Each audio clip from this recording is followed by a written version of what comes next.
Support comes from Mosby Building Arts, a design-build company committed to remodeling the right way. Visit callmosby.com to get project inspiration for any room of your house.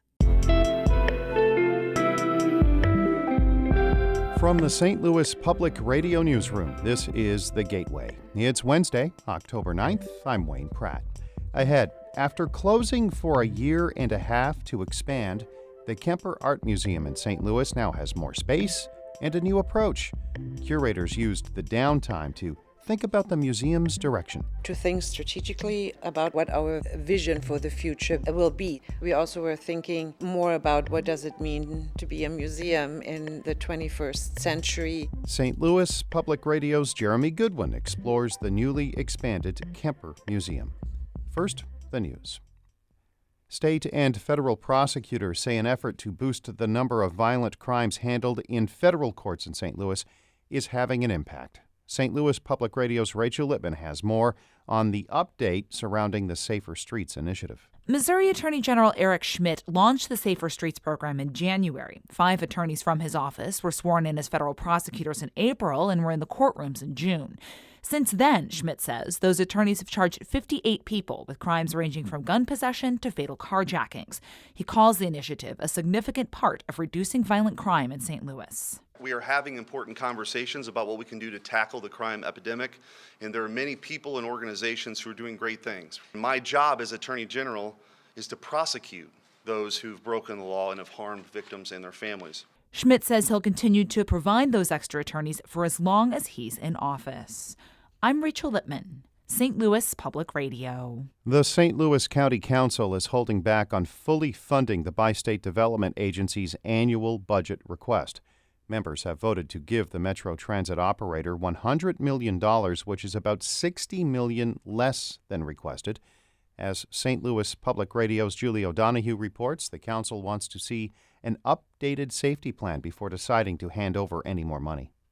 The council gave Bi-State until the end of the year to come up with a plan to improve security, especially on the MetroLink system. Otherwise, the council will withhold a third of Bi-State's annual funding. Councilman Mark Carter doesn't think that pushes Bi-State far enough, though. He was the only member of the council to vote against the allocation. If people are dying on the train and around the train, why isn't these things being taken care of quicker? Harder wants the county to give Bi-State money in quarterly chunks. He says it isn't acting fast enough to address safety problems. I'm Julie O'Donoghue, St. Louis Public Radio. Top-level professional golf is returning to St. Louis. The PGA Tour Champions has confirmed plans to bring an annual event to the region starting next year. It will feature golfers 50 and older. Tour President Miller Bradley says the organization has been trying to bring an event to the region even before last year's 100th PGA Championship at Belle Reve Country Club. We've viewed St. Louis as such a great sports town for a long time. The PGA Championship just, reinstated how good this golf town is. The Ascension Charity Classic will be at Norwood Hills Country Club in North St. Louis County. It's on the National Register of Historic Places. Proceeds from the tournament will go to several local charities. Let us know what you think of The Gateway by emailing comments to feedback@stlouispublicradio.org. Also, if you're a fan, tell a friend. As well, write a review wherever you get your podcasts.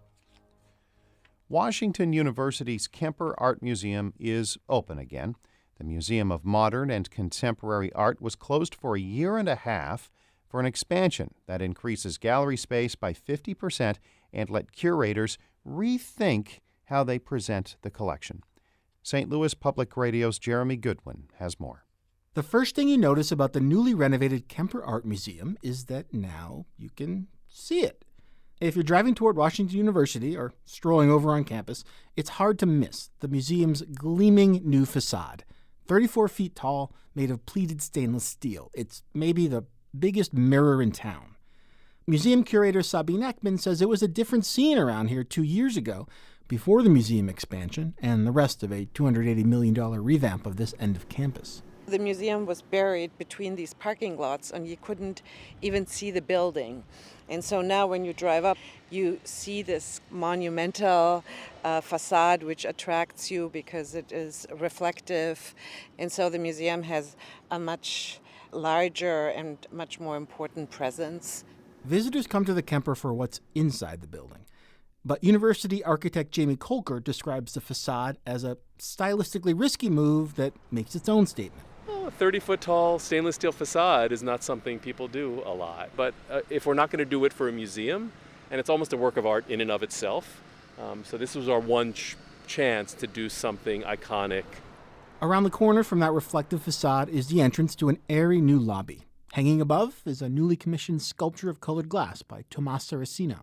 2 new galleries dedicated to the permanent collection are now open. In February, 2 more galleries will open for works on paper and video. Like this short film by Dara Birnbaum, a mashup of bits from television and film. Don't ask me to give you his name. I'm asking.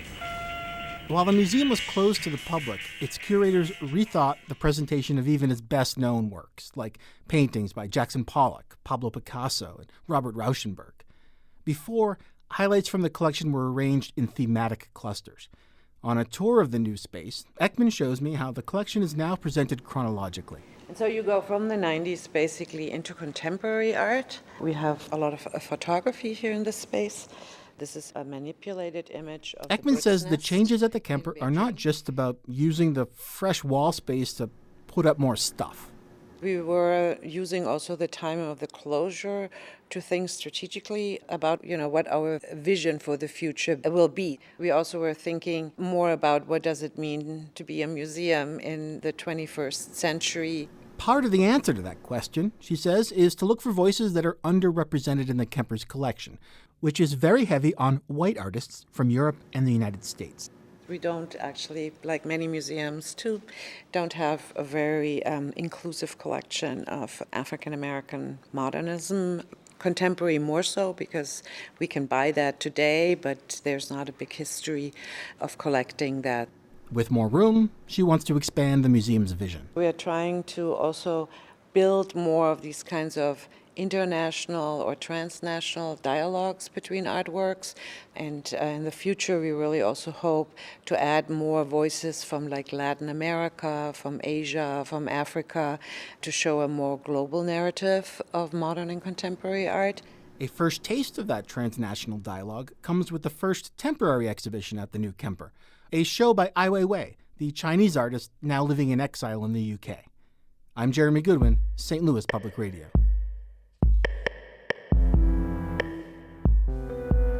Our David Casares edited that report. Shula Newman is the executive editor of St. Louis Public Radio. Music by Ryan McNeely of Adult Fur.